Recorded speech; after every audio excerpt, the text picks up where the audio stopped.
قوم میں بیداری آ گئی ہے، اور میں وہاں 2 میں چیزیں کر سکتا تھا. ہم وہاں دھرنا بھی دے سکتے تھے، لاکھوں لوگ تھے. ہم وہاں اسلام آباد کے اوپر بھی جا سکتے تھے، اتنے لوگ تھے. ہم اسلام آباد میں خون خرابہ ہونا تھا وہاں، اور کئی دفعہ لوگ چاہتے ہیں کہ خون خرابہ ہو، لاشیں گریں، تاکہ وہ جناب ان کی تحریک اور اٹھ جائے. میں یہ نہیں چاہتا تھا. میں نے ساری سٹرگل آئین اور قانون کے بیچ میں ہے.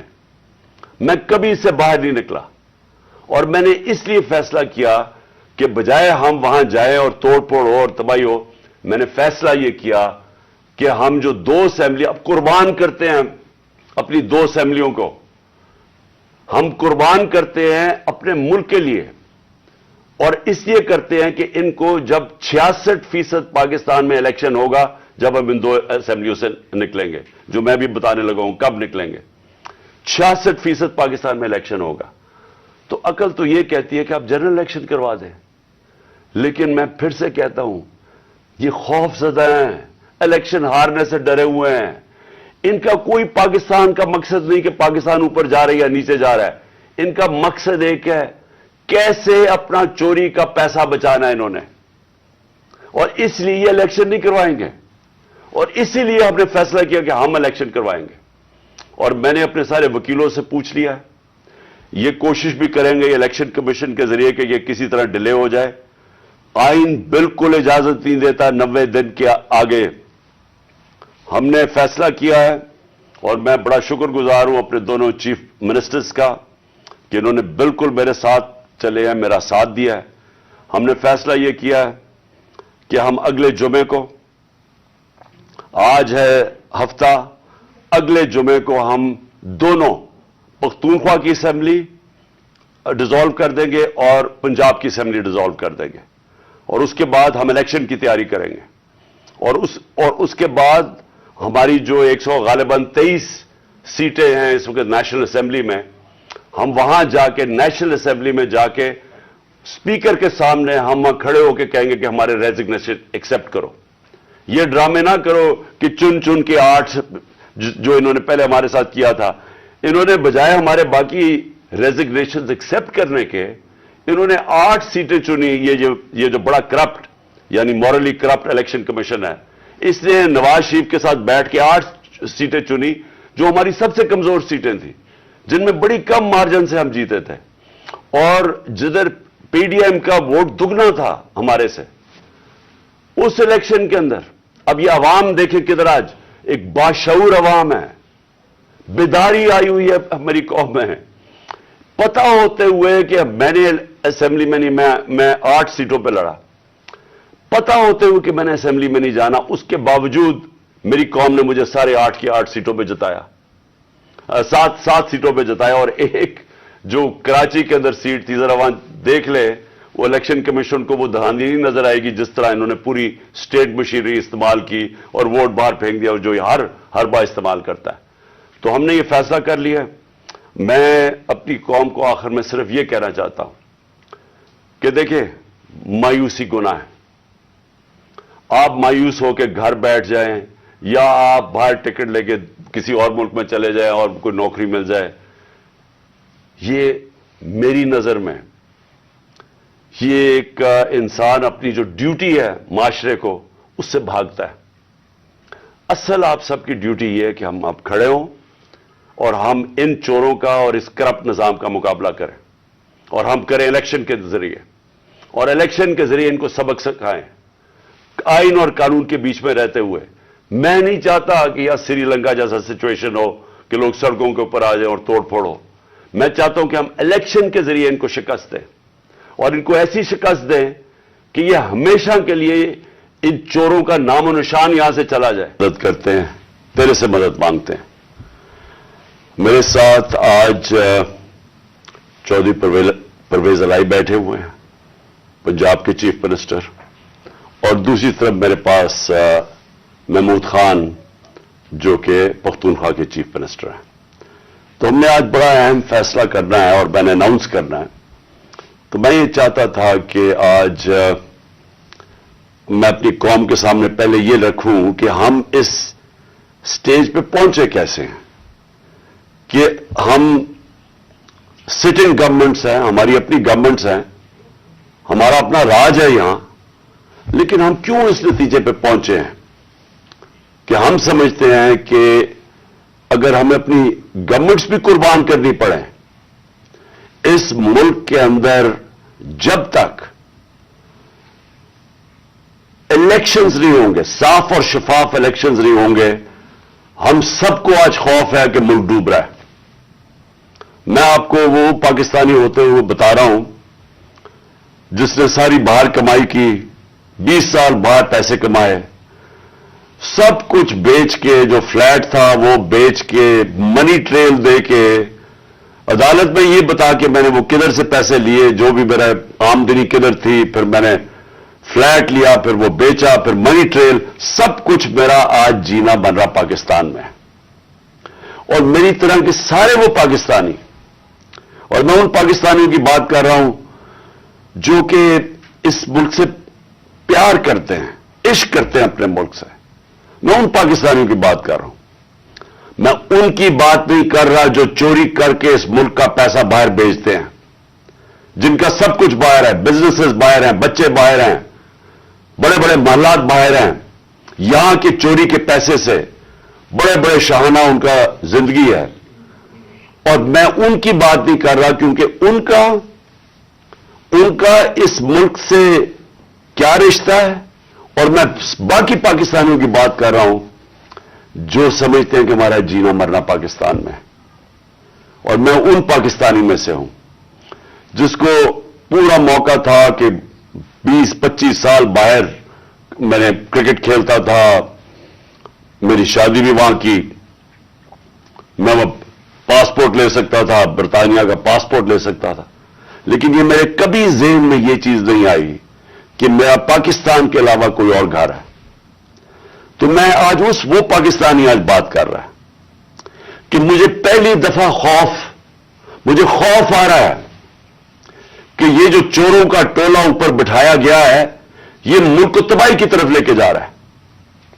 मैं आज कोई पाकिस्तान के बिजनेसमैन से पूछ ले, कोई इंडस्ट्रियल से पूछ ले, पाकिस्तान के किसानों से पूछे, पाकिस्तान के मजदूर से पूछे, जिसकी आज आमदनी और उसका जो खर्चा है उसमें अब कोई बैलेंस ही नहीं रहा। 50 साल के बाद सबसे ज्यादा महंगाई हुई है आज पाकिस्तान में। आज हमारी इंडस्ट्री बंद हो रही है, वो इंडस्ट्री जो हमारे दौर में बड़ी मुश्किलों से तीसरे और चौथे साल में हमने मेहनत करके इंसेंटिव्स दे के इंडस्ट्री बढ़ाई, जो कि हमारे आखिरी महीने में 26% इंडस्ट्रियल ग्रोथ थी, जो टोटल इंडस्ट्री थी 10.7% पे लार्ज स्केल मैन्युफैक्चरिंग पाकिस्तान में ग्रो कर रही थी। दौलत में इजाफा हो रहा था, हमारे टैक्सेस बढ़ रहे थे रिकॉर्ड, क्योंकि दौलत में इजाफा हो रहा था, टैक्सेस में इजाफा हो रहा था, रिकॉर्ड टैक्सेस इकट्ठे किए, रिकॉर्ड एक्सपोर्ट्स हमने की। मुझे फख्र है कि मैंने अपने किसानों की मदद की। 4.5% पे हमारा ज़राअत के अंदर ग्रोथ हुई, इजाफा हुआ। हमारी 4 फसलें 2 साल रिकॉर्ड फसलें हुई पाकिस्तान में, क्यों? हमने किसानों की मदद की। आज वो सारा जो पाकिस्तान वहां लेके जा रहे थे, आज मुझे एक चीज बताएं, मुझे बताएं कि पाकिस्तान में किसी में बेहतरी हुई है। आज मायूसी का ये आलम है मेरे मुल्क में कि 7.5 लाख पाकिस्तानी मुल्क छोड़ के चले गए हैं 7 महीने में। इनमें प्रोफेशनल्स थे, इस मुल्क ने उनके ऊपर पैसा खर्च किया हुआ था, डॉक्टर्स थे, प्रोफेशनल्स थे, इंजीनियर्स थे, स्किल्ड वर्कर, जो तरखान जो स्किल्ड वर्कर होता है। 7.5 लाख लोग मुल्क को छोड़ के चले गए मायूसी में। आज ये आलम है, इस मुल्क को आज इधर हम ले आए हैं कि डाकू राज ऊपर बैठ गया। 30 साल से जो लोग लूट रहे थे उनको आके ऊपर बिठा दिया। मेरा सवाल सबसे पहले यह है کہ جب یہ ملک ترقی کر رہا تھا ہم نے پہلے سال یہی چھوڑ کے گئے تھے, یہی شہباز شریف اور نواز شریف اس ملک کا جب دیوالیت نکال کے گئے تھے 2018 میں, اس پاکستان کو ہم نے پہلے سنبھالا. پھر 2 سال کورونا کے باوجود جو ساری دنیا کے اندر عذاب آیا ہوا تھا, ساری دنیا کی معیشت تباہ ہوئی. آپ امریکہ کا حال دیکھیں, برطانیہ کا دیکھیں, جرمنی کا دیکھیں, ہمارے سے وہ ملک جن کے ادارے ہمارے سے بہت بہتر تھے. ہندوستان کا حال دیکھیں, اس کے اندر پاکستان وہ ملک تھا جو دنیا کے ٹاپ 3 ملکوں میں سے, ہم نے وہ بھی سنبھالا, ہماری معیشت بھی اوپر گئی, ہماری انڈسٹری بھی اوپر گئی, ہم نے بے روزگار ہونے سے لوگوں کو بچایا, ہم نے انڈسٹریز کو پیسہ دیا, انسینٹوز دیے, ہم نے کنسٹرکشن انڈسٹری کی مدد کی تاکہ روزگار ملے لوگوں کو. ہم نے اس دور کے اندر پاکستان کا جو گروتھ ریٹ تھی, اور میں یہ چاہتا ہوں آپ سارے جو میں یہ چیزیں میں آپ کو کہہ رہا ہوں اپنے موبائل فون سے چیک کر سکتے ہیں کہ میں سچ بول رہا ہوں یا جھوٹ بول رہا ہوں. اب تو جھوٹ بولنا بڑا مشکل ہے, موبائل فون ہے, آپ گوگل کریں, آپ کے پاس 2 منٹ کے اندر سب کچھ آ جاتا ہے. تو یہ 17 سال کے بعد پاکستان کی جو دولت میں اضافہ ہوا تھا وہ 5.7% تھا ہمارے تیسرے سال کورونا کے باوجود, اور 6% تھا ہمارے چوتھے سال. اب یہ بھی میں آپ کو آج بتا دوں کہ یہ صرف 3 دور میں یہ اس طرح کی پاکستان کی دولت میں اضافہ ہوا, گروتھ ریٹ ہوئی. ایوب خان کے دور میں, جنرل ضیاء کے دور میں اور جنرل مشرف کے دور میں. لیکن وہ کیوں ہوا؟ کیونکہ ہم تینوں دفعہ ہم امریکہ کی مدد کر رہے تھے. ایک دفعہ ہم افغان جہاد میں شامل تھے جنرل ضیاء کے زمانے میں, پھر وار آن ٹیرر میں شامل تھے جنرل مشرف کے دور میں. ایوب خان کے دور میں ہم کس میں شامل تھے؟ سیٹوں اور سینٹوں میں ان کے ساتھ ملے ہوئے تھے جبکہ کولڈ وار ہو رہی تھی. امریکن ڈالر آ رہے تھے پاکستان میں, تب ان کی یہ گروتھ ریٹ ہوئی تھی. ہم, اور مجھے فخر ہے اس چیز کا کہ اس کے باوجود کہ ہمارے پاس کوئی امریکن ڈالرز نہیں آ رہے تھے, ہم نے اپنی اکانومی کو اٹھایا, اور یہ جو 17 سال کے بعد بہترین ہماری اکانومی اٹھ رہی تھی. تو میرا آج سوال یہ ہے, کون ذمہ دار تھا اس رجیم چینج کا؟ آپ سارے میری آج بات غور سے سنیں. جب آپ کی معیشت بڑھ رہی تھی, کیا وجہ تھی کہ اس گورنمنٹ کو گرا کے اور ان چوروں کے ٹولوں کے اوپر بٹھایا گیا؟ کون اس کا ذمہ دار تھا؟ کون جواب دے گا کہ آج وہ اکانومی جو ہماری اوپر جا رہی تھی اس کی جگہ آج پاکستان کے وہ حالات ہیں جو باہر کی دنیا کہہ رہی ہے؟ بھولیں جو پاکستان کے اندر لوگ کیا کہہ رہے ہیں. جو باہر کی دنیا وہ کہہ رہی ہے کہ پاکستان کو اگر قرضے دیں گے تو وہ قرضے واپس کرنے کا جو ڈیفالٹ ریٹ ہے وہ 100% ہے. جب ہم تھے اقتدار میں تو 5% تھا. تو آج 100% کا مطلب کہ اگر آپ پاکستان کو قرضہ دیں گے تو 100% چانس ہے کہ پاکستان قرضہ واپس نہیں کر سکتا. اس کا مطلب کہ باہر سے نہ کوئی انویسٹمنٹ پاکستان میں آئے گی. ابھی 1 سال کے اندر, چند مہینوں بلکہ 10 مہینوں کے اندر آدھی ہو گئی ہے باہر سے انویسٹمنٹ. پچھلے سال اور اب کے مقابلے میں آدھی ہو گئی ہے. تو باہر سے انویسٹمنٹ بند ہوگی, اس کا مطلب باہر سے ڈالرز آنے بند ہو گئے انویسٹمنٹ میں. ریمیٹنسز جو بیرون ملک پاکستانیوں کی ہم نے مدد کی تھی, انہوں نے ہمارے میں اعتماد شو کیا تھا, ہم نے ان کو انسینٹوز دیے تھے. پاکستان کی تاریخ کی سب سے زیادہ بیرون ملک پاکستانیاں ڈالرز بھیج رہے تھے. اور پھر ایکسپورٹس جو یہ نون لیگ کے دور میں 5 سال بڑھی نہیں, مجھے فخر ہے کہ ہم نے ریکارڈ ایکسپورٹس $33 ارب کی پاکستان میں ایکسپورٹس بڑھائی. اور پھر ہم نے ٹیکس کلیکشن, جو میں ابھی کہہ رہا ہوں کہ آمدنی ہوگی تو لوگوں پہ پیسہ خرچ کیا جائے گا. تو ہماری 6,100 ارب روپے کی ہمارے زمانے میں ٹیکس کلیکشن تھی. آج یہ سب کچھ نیچے جا رہا ہے. इंडस्ट्री बंद हो रही है, बेरोजगारी बढ़ रही है। हमारे जमाने में, और जमाने की बात करो 7-8 महीने पहले, फैसलाबाद के अंदर टेक्सटाइल का मजदूर नहीं मिलता था, बाहर से लाना पड़ते थे। रिकॉर्ड टेक्सटाइल इंडस्ट्री की सेल थी। तो आज बेरोजगारी बढ़ रही है, 50 साल के बाद सबसे ज्यादा महंगाई है। आज हमारे मुल्क का यह हाल है कि ना बाहर से किसी को इत्मीनान है इस हुकूमत के ऊपर, और 88% पाकिस्तान के जो इन्वेस्टर हैं, जो बिजनेसमैन हैं, उन्होंने कहा कि हमें इस हुकूमत पर इत्मीनान नहीं है। तो मेरा सवाल मेरे 2 सवाल हैं आज।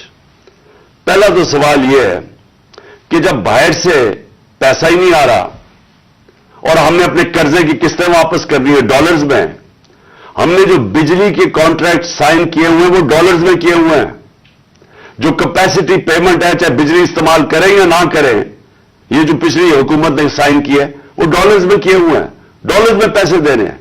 तो जब डॉलर्स आ ही नहीं रहे पाकिस्तान में और कम हो गए आना, कर्जे हमारे बढ़ते जा रहे हैं, तो आगे पाकिस्तान कैसे आगे चलेगा? एक ही उम्मीद लगाई हुई है इन्होंने कि किसी ना किसी तरह जाके चाइना के पैर पकड़े या हम IMF के पड़े कि हमें वो पैसे दे दें।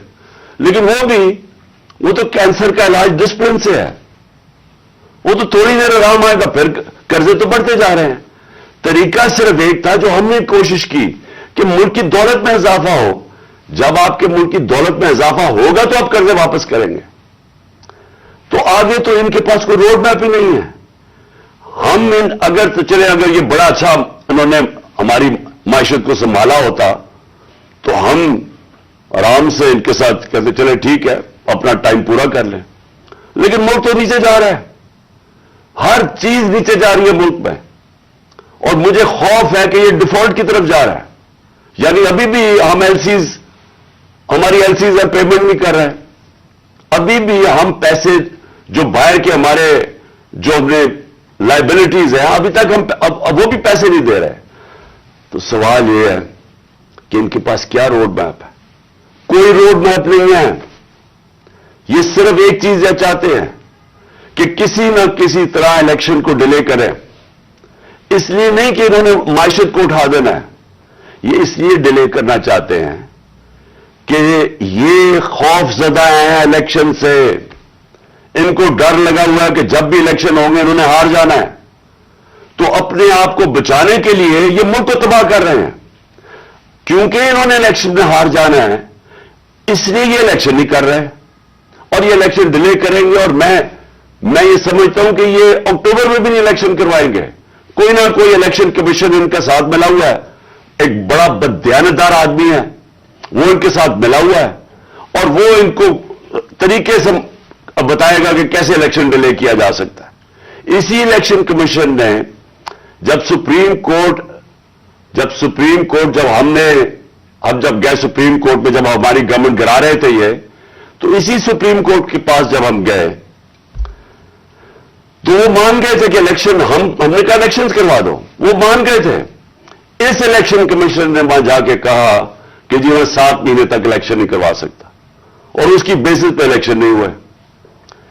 आइन, पाकिस्तान का आइन कहता है कि इलेक्शन कमीशन को सारा वक्त तैयार होना चाहिए 90 दिन में इलेक्शन करवाना, और मैं ये समझता हूं कि ये पूरी कोशिश करेगा इनके साथ मिलकर कि किसी ना किसी तरह ये इलेक्शन खींचे। इनको कोई पाकिस्तान की फिक्र नहीं है, क्योंकि इनके पैसे बाहर पड़े हुए हैं, रुपया गिरता है, इनके पैसे डॉलर में, इनकी दौलत में इजाफा होता है। इनको कोई फिक्र नहीं है कि अगर मुल्क नीचे जाता है तो इन्होंने तो फिर बाहर चले जाना है। ये तो हमेशा जब मुश्किल आती है इनको पर कोई केसेस होते हैं, बाहर भाग जाते हैं। तो लेकिन मेरा जो सवाल है कि कौन जिम्मेदार था इसका? किसने एक चलती हुई हुकूमत जो अच्छी भली, जो मैं खुद आपको बता रहा हूं, और ये आप इकोनॉमिक सर्वे ऑफ पाकिस्तान में देख सकते हैं कि हमारी परफॉर्मेंस क्या थी। मैं नहीं अगर कह रहा तो आप खुद देख सकते हैं। उस हुकूमत को साजिश करके, बैरूनी साजिश का हिस्सा बन के कौन जिम्मेदार था इसका? इसका एक आदमी जिम्मेदार है, اس کا نام ہے جنرل باجوہ. میں اس کے خلاف اس لیے نہیں بات کرتا تھا, آرمی چیف تھے. آرمی چیف کے خلاف آپ کیوں نہیں بات کر سکتے؟ کیونکہ فوج کے اوپر فوج کو برا نام نہ آئے.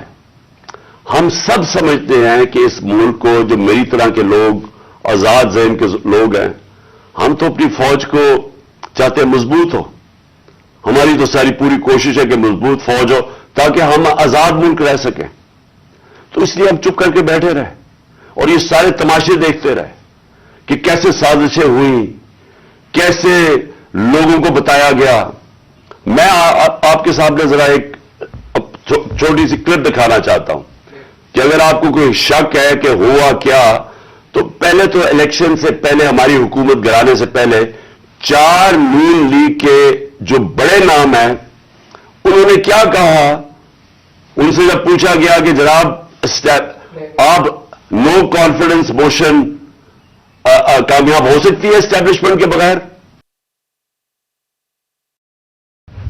کہ یہ جو ساری سازش ہوئی تھی اس میں ہم کسی کو اور کو نہ کہیں, ایک آدمی کے فیصلہ کرتا ہے, وہ تھا آرمی چیف اس وقت کے جنرل باجوہ. انہوں نے یہ فیصلہ کیا ہمیں ہٹانے کا. کیا وجہ تھی اس کے پیچھے؟ کیا یہ سمجھتے تھے کہ واقعی شہباز شریف اور یہ اسحاق ڈار کوئی بڑے جینیسز ہیں جو آ کے ملک کو ہمارے سے بہتر چلا لیں گے؟ کیا وجہ تھی کہ انہوں نے ایک سٹنگ گورنمنٹ کو گرا دیا؟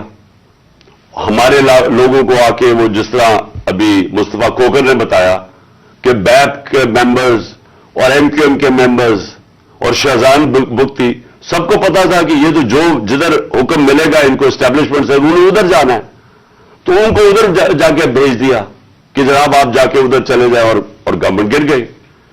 تو میرا اگلا سوال یہ ہے, جب گورنمنٹ گر گئی اور پھر ان کو یہ چیز کا علم ہوا کہ عوام ہمارے کے ساتھ آگے کھڑی ہو گئی, 10 اپریل کو پبلک سڑکوں کے اوپر نکلائی, لوگوں نے ان چوروں کو ریجیکٹ کر دیا, بلکہ ہماری مقبولیت بڑھنی شروع ہو گئی اس لیے کہ لوگ ان کی جب شکلیں لوگوں نے دیکھی, پھر سے مسلط کیا گیا ان کو عوام کے اوپر, تو لوگ ہمارے ساتھ اور جڑنا شروع ہو گئے, بڑے بڑے جلسے شروع ہو گئے. اس کے بعد الیکشن جب کروائے گئے تو الیکشن کے ریزلٹس میں اس کے باوجود کہ پوری کوشش کی گئی اسٹیٹ مشینری اس کو ان کو جتانے کے لیے, اس کے باوجود ہار گئے. قوم نے اپنا ورڈکٹ دے دیا, دوسرا الیکشن ہوا اس میں بھی ہار گئے. لیکن مجھے جو افسوس کی بات ہے کہ بجائے ایک سمجھے کہ جناب جنرل باجوہ آپ نے غلطی کر دی ہے, آپ کو عقل کل تو نہیں ہے, آپ دیکھ رہے ہیں کہ لوگ کدھر کھڑے ہیں. انہوں نے ہمارے اوپر جو ظلم کیا ہے, جس طرح ہمارے اوپر ظلم کیا گیا, میں آپ کو یقین دلاتا ہوں کہ جنرل مشرف کے مارشل لاء میں میں اپوزیشن میں تھا, مجھے انہوں نے جیل میں ڈالا. میں نے کہیں اس طرح کا ظلم نہیں دیکھا جنرل مشرف کے دور پہ جو یہ جنرل باجوہ نے ہمارے پہ کروایا. ہمارے لوگوں کے اوپر دھمکیاں, ٹیلی فون سے دھمکیاں آ رہی ہیں. وہ جو ہماری حمایت کرے یا جو ہمارے ساتھ میڈیا کے لوگ ہوں ان کے اوپر دھمکیاں. جو میڈیا ہاؤس تھا, سلمان اقبال وہ ملک سے باہر چلا گیا, اس کے بعد صابر شاکر ملک سے باہر چلا گیا, آج موحد پیرزادہ ملک سے باہر گیا ہوا اسی خوف سے. ارشد شریف, اتنی بڑی ٹریجڈی ہوئی ہے, اس کو جو دھمکیاں دی, کیا وجہ تھی اس کی؟ وہ ایک دیانتدار آدمی, وہ بتا رہا تھا کہ اس ملک کے ساتھ کیا ظلم ہوا ہے, کہ اچھی بلی گورنمنٹ آپ نے گرا کے چوروں کو بٹھا دیا. تو بجائے یہ کہ کریکٹ کرنا, ہمارے اوپر ظلم شروع ہو گیا. اور ظلم کی انتہا یہ تھی کہ سوشل میڈیا کے لوگوں کو اٹھا کے لے جاتے تھے, ان کو مار پھینٹا لگا کے تو اگلے دوسرے دن گھر واپس بھیجتے تھے, دھمکیاں دیتے تھے کہ آگے سے کیا تو یہ ہوگا. جو اعظم سواتی سے کیا, جو اس سے پہلے جو شہباز گل سے کیا, کون سی اس نے اتنی بڑی بات کی تھی کہ اس کو ننگا کر کے مارا, اور وہ ابھی تک اس کے اثرات ہیں جو انہوں نے اس کو تشدد کیا اس کے اوپر. اور اعظم سواتی نے کیا بات کی تھی؟ اعظم سواتی نے یہ ٹویٹ کی کہ جنرل باجوہ آپ نے NRO 2 دیا, اس کے اوپر जो उस बेचारे से किया गया है। कौन सी जमहूरियत में यह होता है?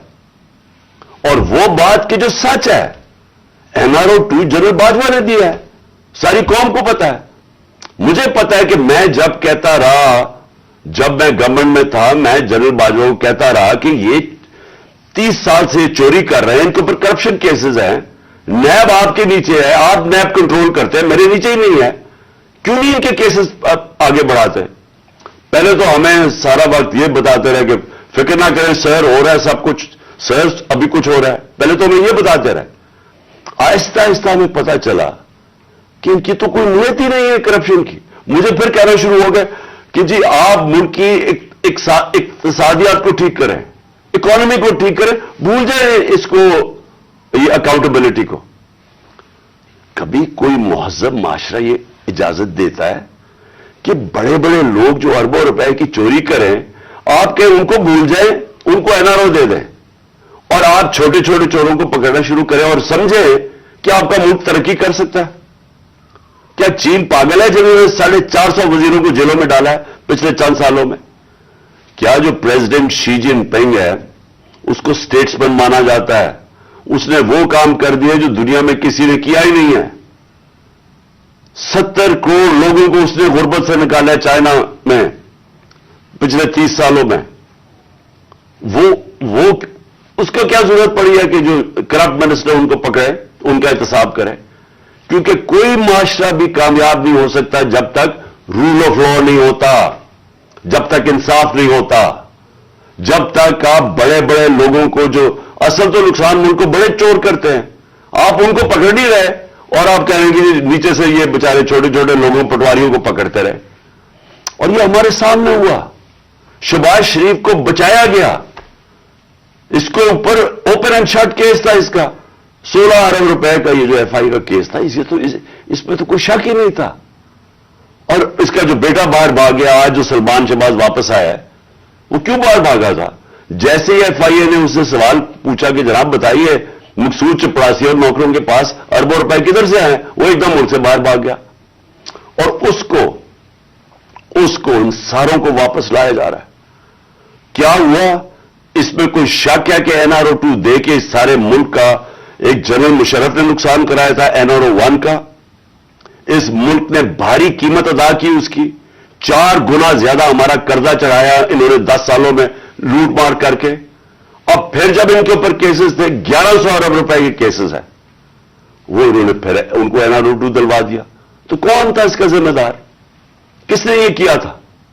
जनरल बाजवा ने किया था। मैं आपको चीजें इसकी तरफ दिखाना चाहता हूं कि कैसे कानून इन्होंने बनाया जिसमें बचे लोग, जिसमें हर किसी को बचाया गया। इन्होंने जनाब नैब लॉ की सेक्शन 4 में अमेंडमेंट की, उसके अंदर ये फैसला, उसके अंदर कौन बचते हैं? राजा परवेज अशरफ बच जाते हैं और शायद खाकान अब्बासी बच जाते हैं। फिर उन्होंने एक और किया, बेनामीदार की डेफिनेशन सेक्शन 5E, उसमें मरियम नवाज पाक होकर निकलाई सारी चोरी से। फिर उन्होंने सेक्शन 9, जिसके अंदर शहबाज शरीफ बच जाते हैं, और उस जिसके अंदर के अगर आप किसी और के नाम पे, यानी अगर आप मैं प्राइम मिनिस्टर हूं, मैं अपने खानदान के नाम पे चीजें लूं, तो इसका मतलब कि आप जवाबदेही नहीं है। तो जो टीटी के सारे केसेस थे शहबाज शरीफ के, वो उससे पाक हो गया। फिर सेक्शन 14 कि आपको बताना पड़ता है कि अगर मेरे पास कोई बाहर एसेट्स हो, यानी लंदन में मेरी जगह हो या कोई बाहर हो, अमेरिका में हो, तो अगर ये पता साबित हो जाए कि ये मेरी जगह है, तो मुझे बताना पड़ता है कि ये मेरे किधर से पैसा आया इसको खरीदने के लिए। वो इन्होंने साफ कर दिया। अब नैब बताएगी कि उनके पास पैसा किधर से आया। यानी हर दुनिया के अंदर अगर मैं पब्लिक ऑफिस होल्डर हूं, ये मेरी जिम्मेदारी है बताने के लिए कि अगर मेरा कोई बड़ा महल मैंने खरीदा हुआ है, मुझे बताना पड़ता है पैसा किधर से आया। इन्होंने वो कानून ही खत्म कर दिया।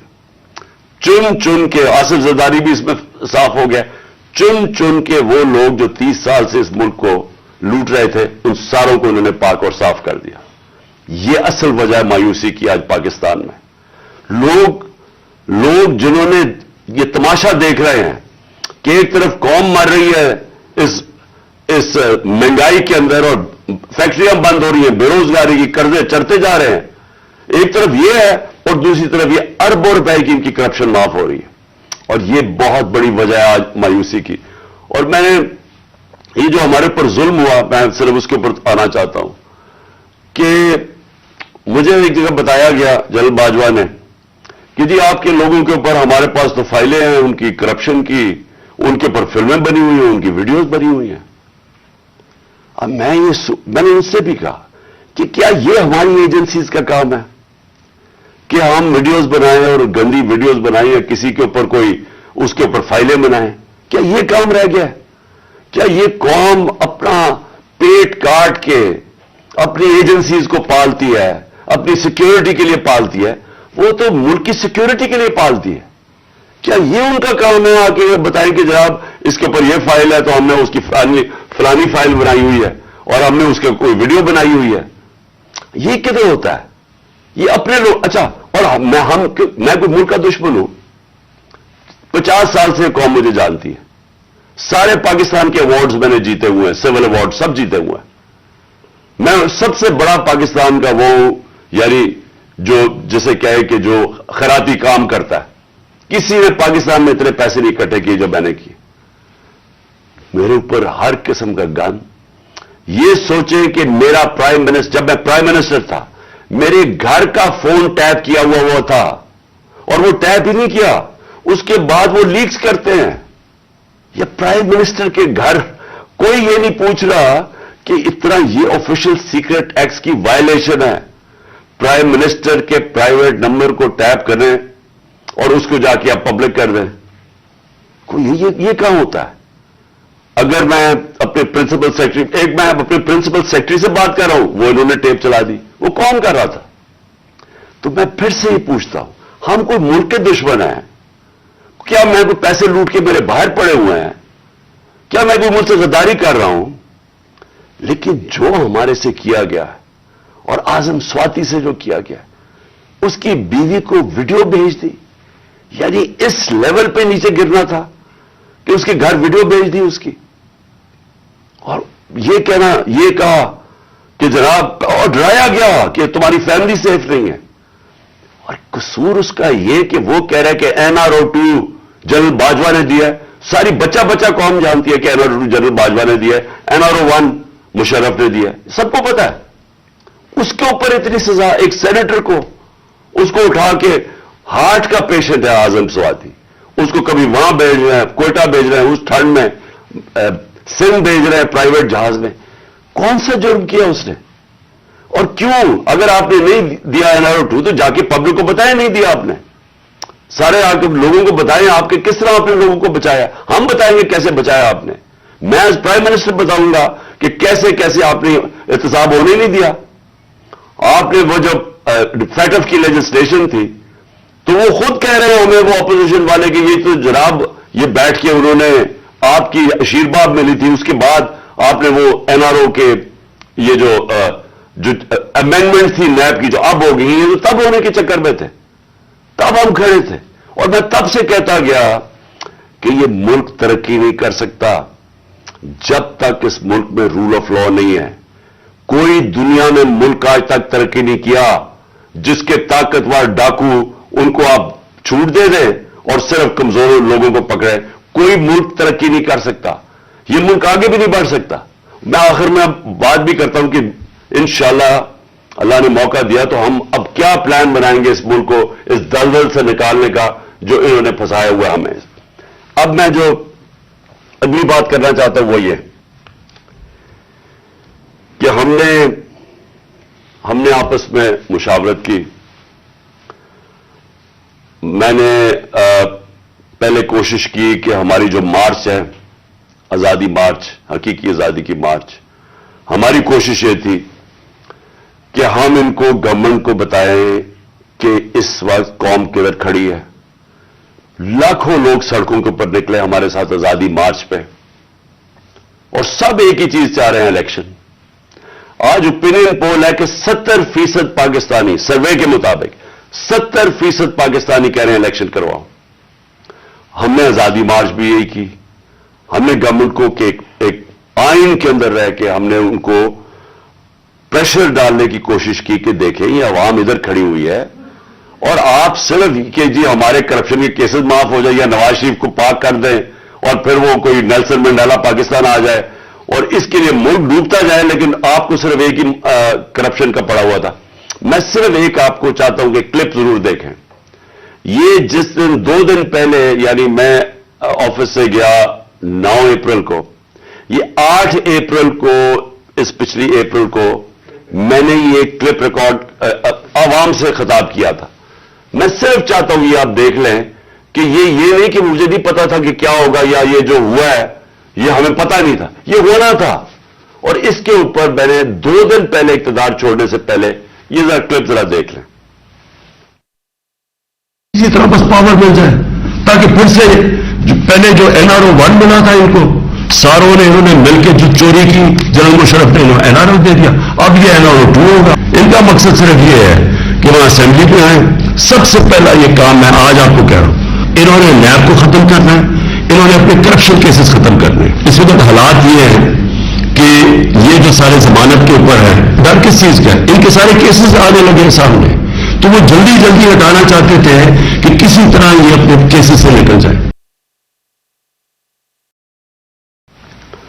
ये सिर्फ आपको इसलिए दिखा रहा था कि हमें सब पता था ये क्या हो रहा है। मुझे ये साजिश का पूरी तरह पता था। मुझे मेरे हटने से 1 साल पहले का अंदाजा हो गया था कि ये शहबाज शरीफ को तैयार किया जा रहा है लाने के लिए। इसके बावजूद कि उसके पास 16 अरब रुपए उसके और उसके बच्चों के ऊपर FIA केस थे और 8 अरब रुपए के नैब के केस थे, तो मुझे ये सारा पता था ये हो रहा है। और मुझे अफसोस की बात यह है कि मैं जब भी पूछता था जनरल बाजवा से तो हमेशा कहते थे कि नहीं, हम तो किसी सूरत हम ऐसा नहीं कर सकते, हम तो कंटिन्यूटी चाहते हैं। तो उसका नतीजा क्या हुआ? वो आ गया, शहबाज शरीफ आ गया और आपके सामने जो मुल्क के अब हालात हैं, आप सब सारी कौम के सामने है। मेरा पॉइंट ये है आज कि मैं अभी आखिरी जो अभी अनाउंसमेंट जो करने लगा हूं, उससे पहले मैं सिर्फ ये पूछना चाहता हूं, कौन है जिम्मेदार इसका? क्या कोई इसका जवाब देगा कि अच्छी भली गवर्नमेंट चलते हुए उसको गिरा के इन चोरों को ऊपर ले आए? और मेरा अगला सवाल यह है कि उसके बाद जो हमारे ऊपर सख्तियां की गई, जो सोशल मीडिया पे जो मीडिया जो हमारी हिमायत करता था, केसेस की मेरे ऊपर बारिश हो गई, मुझे दहशतगर्दी का केस करवा दिया। 25 मई को पुलिस ने जिस तरह हमारे ऊपर जुल्म किया, और जब हम पुलिस वालों से पूछते थे वो कहते जी हमें पीछे से ऑर्डर है। जिस तरह का हमारे ऊपर जुल्म किया गया,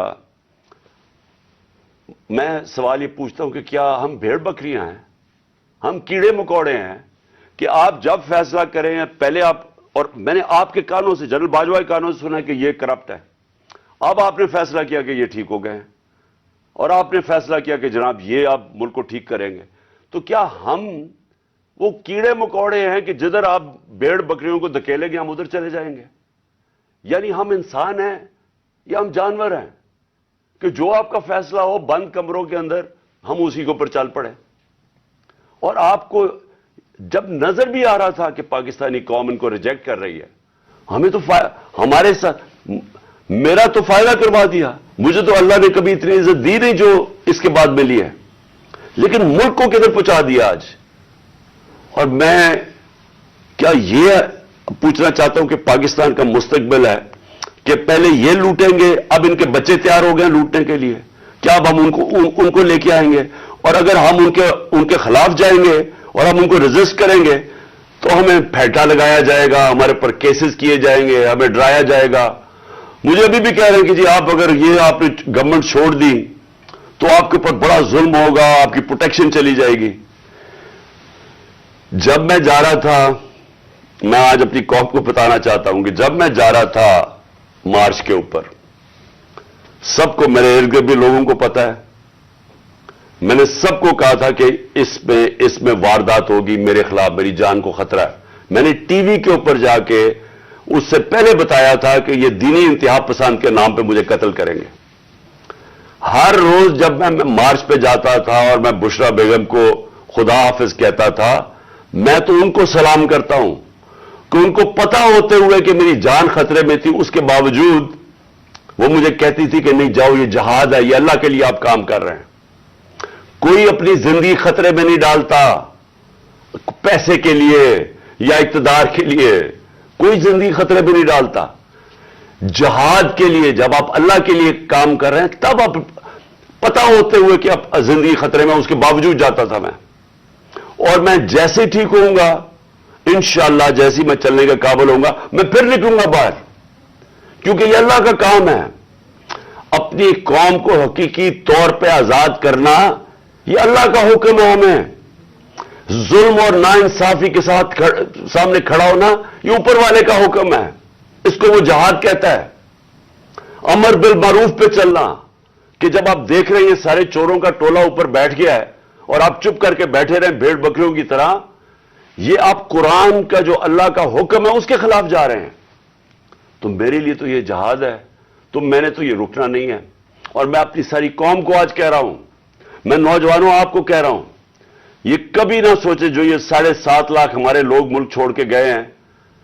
مجھے افسوس ہے کہ دیکھیں آسان راستہ ہے، میرے لیے کیا آسان زندگی تھی۔ میں کرکٹ کے بعد کچھ بھی نہ کرتا، تھوڑی سی کرکٹ کے اوپر بات چیت کرتا ہوں، اللہ نے مقام اتنا دیا ہوا ہے میں کروڑ روپیہ کما سکتا ہوں، مجھے تو کچھ کرنے کی ضرورت نہیں تھی۔ لیکن اللہ نے ہمیں کسی مقصد کے لیے پیدا کیا ہے۔ جانور آتے ہیں، بچے پیدا کرتے ہیں، کھا پی کے مر جاتے ہیں، تو انسان بھی اگر اس کو اب سمجھ ہی نہ آئے کہ اللہ نے ہمیں کسی مقصد کے لیے پیدا کیا ہے، تو اس میں جانوروں میں کیا فرق رہ جاتا ہے؟ وہ جب قرآن کی آیت ہے کہ جب انسان فرشتے سے بھی اوپر چلا جاتا ہے لیکن گرتا ہے تو جانور سے بھی نیچے چلا جاتا ہے۔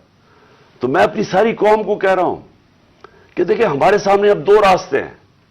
ہم ان چوروں کے ٹولوں کو مان لیں تو ہم اپنی تباہی کر رہے ہیں، اس ملک کا کوئی مستقبل نہیں ہے۔ ایک ہی راستہ ہے کہ اب جدوجہد کریں۔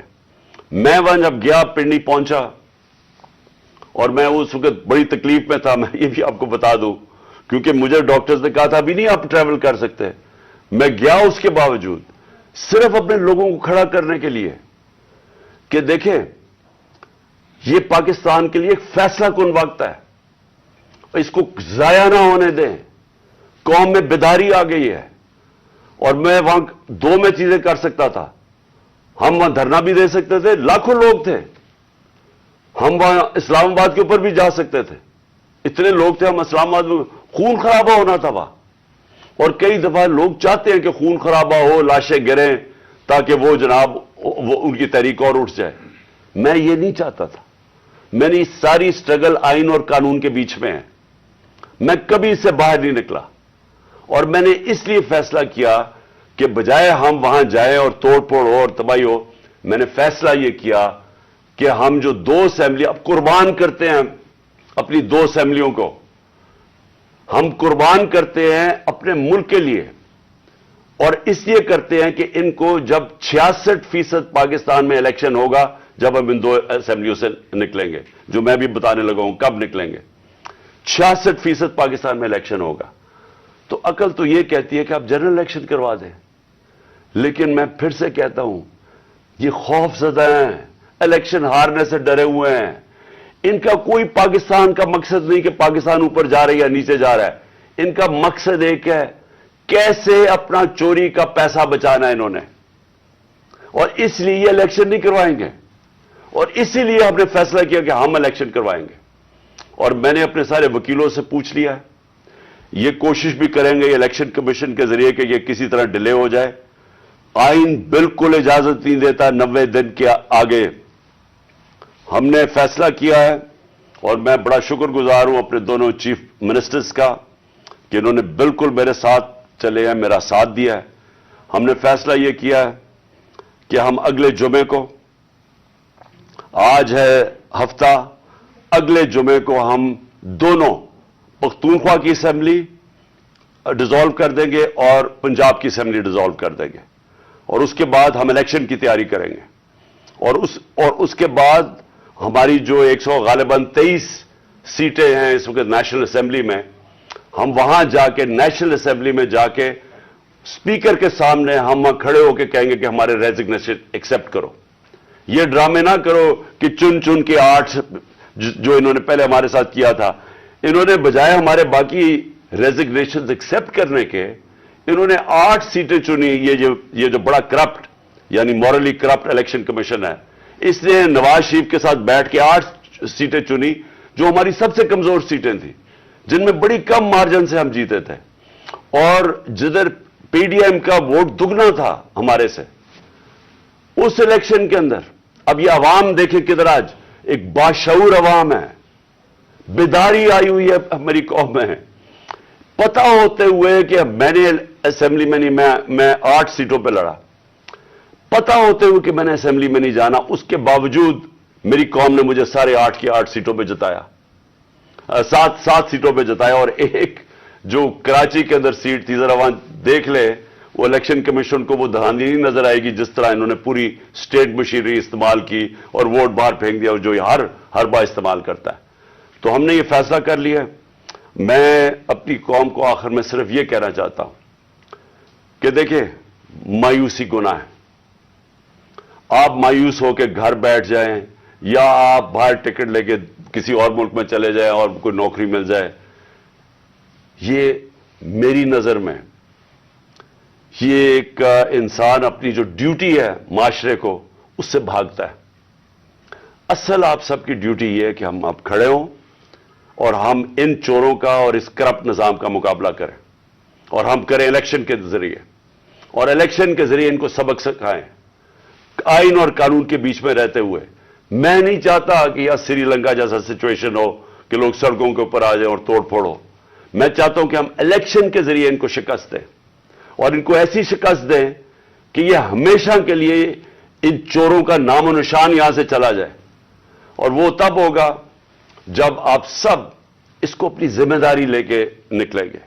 और मैं आपको आखिर में यह कहना चाहता हूं कि मायूसी जो है, मैं 3.5 साल गवर्नमेंट में रहा, इसके बावजूद कि बैंकरप्ट गवर्नमेंट में ली, इसके बावजूद कि हमारे पास तजर्बा ही नहीं था बिल्कुल। हम पहली दफा गवर्नमेंट में आए थे, एक के बाद दूसरा क्राइसिस था। सदी में एक दफा कोरोना जैसा क्राइसिस आता है, वो ऊपर से आ गया, 2 साल वो रहा। उसके बावजूद पाकिस्तान में किसी गवर्नमेंट ने, जिस तरह मैंने कहा कि जो मिलिट्री डिक्टेटर्स को तो अमेरिकन डॉलर्स मिले, हमें तो कोई डॉलर्स ही मिले। सबसे बेहतरीन हमारी इकोनॉमिक परफॉर्मेंस थी। इस सब के बावजूद अब हम समझ गए हैं, मुझे तीसरे और चौथे साल में पूरी समझ आ गई कि ये गवर्नमेंट चलती कैसे है। मैं आखिर में सिर्फ आपको यह कहना चाहता हूं, मायूस ना हो। मुल्क ये तब अब उठेगा जब बड़े और मुश्किल फैसले होंगे। ये मुश्किल फैसले इनके नहीं कि कीमतें बढ़ाते जाओ और कहो जी मुश्किल फैसला है। मुश्किल फैसले का मतलब मुल्क के इदारों को रीस्ट्रक्चर करें, इस मुल्क के अंदर इंसाफ कायम करें, रूल ऑफ लॉ कायम करें। अगर अल्लाह भारी अक्सरियत देता है तो तब आप ये सब कुछ कर सकते हैं। इस मुल्क में इस्लाहात कर सकते हैं, इदारे ठीक कर सकते हैं। जो गवर्नमेंट कैसे चलती है, इतनी बड़ी हमने गवर्नमेंट बना दी है और वो हमें आगे निकलने नहीं देती। हर जगह रुकावटें बन गई हुई है और वो हमने काफी चेंज भी किया। एक्सपोर्ट्स बढ़ानी है, हमने रिकॉर्ड एक्सपोर्ट्स बढ़ाई। कैसे हमने एक्सपोर्ट्स बढ़ानी है उसका हमने प्लान बनाया हुआ है। स्मॉल और मीडियम इंडस्ट्री को कैसे खड़ा करना है, जो असल रोजगार देती है और दौलत में इजाफा होता है। अपनी एग्रीकल्चर जो ज़राअत है, हमने चाइना से बात कर चुके थे कि नई टेक्नोलॉजी हम लेके आए। बदकिस्मती से कोरोना की वजह से 2 साल चाइना बंद हो गया। वो जो नई टेक्नोलॉजी से हमने सिर्फ अपनी, अगर हम वो छोड़े कि जो चाइना के अंदर वो पैदावार लेते हैं 1 एकड़ से, हम अगर अपनी दुगनी कर लें तो अब ये समझे कि पाकिस्तान के अंदर एक इनकलाब आ जाएगा। सो मैं आखिर में ये कहना चाहता हूं कि कोई मायूस होने की कोई जरूरत नहीं है। ये टूरिज्म में ही हम इतना पैसा बना सकते हैं, और वो भी बदकिस्मती से कोरोना की वजह से टूरिज्म सारी दुनिया में बंद होगी। हम इस मुल्क को उठा सकते हैं, लेकिन वो गवर्नमेंट उठाएगी जिसके पास एक मैंडेट हो, जिसके पास अवाम की ताकत हो। और इस अल्लाह के बाद इस मुल्क के जो वारिस है वो अवाम है और कोई नहीं। अवाम इस मुल्क की वारिस है اور میں ان میں آپ میں سے ہوں. ہم نے اس عوام نے ایک قوم بن کے ہم نے اس مشکل وقت سے نکلنا ہے, اور لیکن وہ نکلیں گے تب جب اس ملک کے اندر صاف اور شفاف الیکشن ہو, اور اس کے لیے ہماری اب جدوجہد جاری رہے گی. میں آپ سب کا شکریہ ادا کرتا ہوں کہ پھر سے آپ میری